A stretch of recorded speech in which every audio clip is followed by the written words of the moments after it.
Hi friends, இன்றைக்கி நம்ம பார்க்க போகிறது வந்து முருங்கை இலை. முருங்கை இலை வந்து நம்ம இடத்துல வந்து அதிகமாக வீட்டுக்கு வீடு அதிகமாக இருக்க ஒரு மரம். ஆனால் அதை பற்றி நம்மளுக்கு அதிகமாக தெரிகிறதில்ல, நம்ம அதை சாப்பிட்றதும் இல்லை. இந்த முருங்கை இலையில் விட்டமின்கள், தாதுக்கள், கால்சியம், இரும்புச்சத்துன்னு எல்லா விதமான சத்துக்களும் இருக்குது. இது வந்து நோய் எதிர்ப்பு சக்தியை அதிகரிக்க உதவுது. இந்த இலையில் ஆன்டி ஆக்சிடென்ட் இருக்கனால இதய நோய் வராமல் தடுக்குது. அதே நேரம் விட்டமின் ஏ இருக்கனால கண் பார்வைக்கு இது ரொம்ப ரொம்ப நல்லது. இதில் கால்சியம் சத்து இருக்கனால இது எலும்புகளுக்கு நல்லது. நம்ம ஊர்களெல்லாம் ஒரு பழமொழி இருக்குது, முருங்கையை நட்டவன் வெறுங்கையோடு போவானோ. நம்ம வீடுகளில் முருங்கை மரம் வைக்கிறதுக்கே பயப்படுவோம். ஏன்னா முருங்கை நட்டினா வீட்டில் பணம் காசு வராது, வெறுங்கையோடு போவான்னு சொல்கிறாங்க. அதனால் முருங்கை மரம் வைக்கக்கூடாது அப்படின்னு சொல்லுவாங்க. ஆனால் அது தவறான கருத்து. முருங்கையை நட்டவன் வெறுங்கையோடு போவான். அதுக்கு அர்த்தம் என்னென்னா, முருங்கை மரத்தை நட்டு அதனோட பலனை அனுபவிச்ச கம்பு ஊனி நடக்க மாட்டானா, அதான் அதனோட அர்த்தம். இந்த முருங்கைக்கீரையில் இரும்புச்சத்து அதிகமாக இருக்கனால இது வந்து ஹீமோகுளோபினை அதிகரிக்க உதவுது. இவ்வளோ சத்துக்கள் நிறைந்த இந்த முருங்கைக்கீரையை நம்ம சாப்பிட மாட்டோம். நம்ம ஆடுகளுக்கும் மாடுகளுக்கும் தான் கொடுப்போம். நம்ம வீட்டில் யாருமே எடுக்கிறது இல்லை.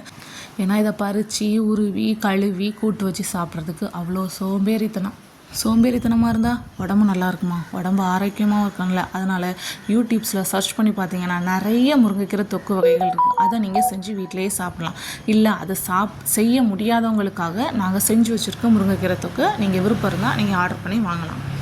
முருங்கைக்கீரை சாப்பிட்றதும் தொக்கு சாப்பிட்றதும் ஒரே சத்துக்கள் வருமா அப்படின்னு சொல்லி கேட்டால் இல்லவே இல்லை. நான் எப்பவும் சொல்லுவேன், நீங்கள் வீட்டில் பறித்து ஃப்ரெஷ்ஷாக சாப்பிட்றதுல தான் 100% சத்துக்கள் உங்களுக்கு கிடைக்கும். ஆனால் அதை செய்ய முடியாதவங்க கிடைக்கிற சத்தையும் இழக்கக்கூடாதுல்ல, அதுக்காக நீங்கள் இதை தொக்கை செஞ்சு சாப்பிட்லாம். இதில் வந்து ஒரு 70% சத்துக்கள் உங்களுக்கு கிடைக்கும். அதையும் நம்ம இழக்கணும். அதனால் வீட்டில் நீங்கள் தொக்கு செஞ்சு சாப்பிட்லாம். இல்லை செய்ய முடியாதவங்க என்கிட்ட நீங்கள் ஆர்டர் பண்ணி வாங்கலாம். வீட்டு முறைப்படி செய்யணும் அப்படிங்கிறதுக்காக இதில் வந்து நம்ம முழுக்க நல்லெண்ணெய் மட்டும்தான் நம்ம யூஸ் பண்ணியிருக்கோம். இதில் வந்து நம்ம எந்த கெமிக்கலோ இல்லை கலருக்காகவோ இல்லை வாசனைக்காகவோ எதுவுமே நம்ம கலக்கிறதில்ல.